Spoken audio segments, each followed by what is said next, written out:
Emiten ini melakukan konversi hutang 300 miliar menjadi miliaran lembar saham. Apa yang sebenarnya terjadi di langkah dramatis seperti ini? Apakah ini langkah cerdas buat perbaikan keuangan atau justru sinyal bahaya untuk investor? The fundamentals don't lie at all.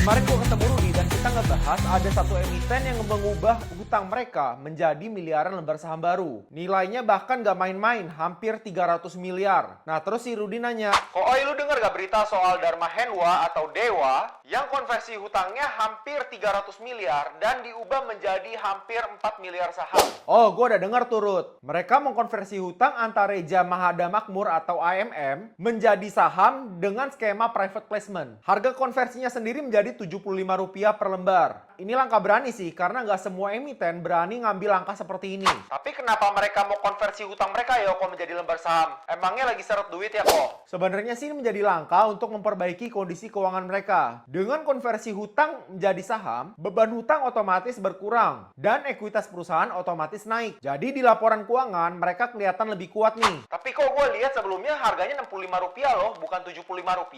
Kok bisa berubah gitu kok? Iya Ruth, memang awalnya di Rp65.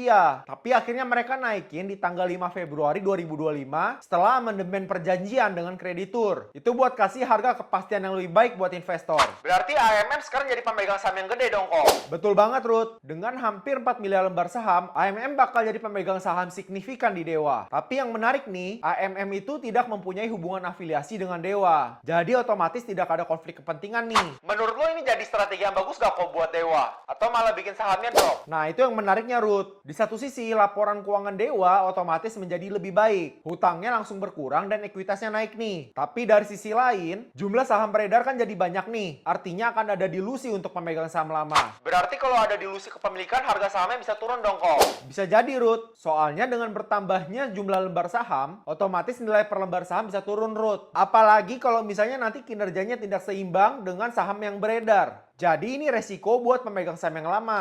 Berarti ini bisa jadi sinyal bahaya atau peluang ya kok buat investor retail kayak kita?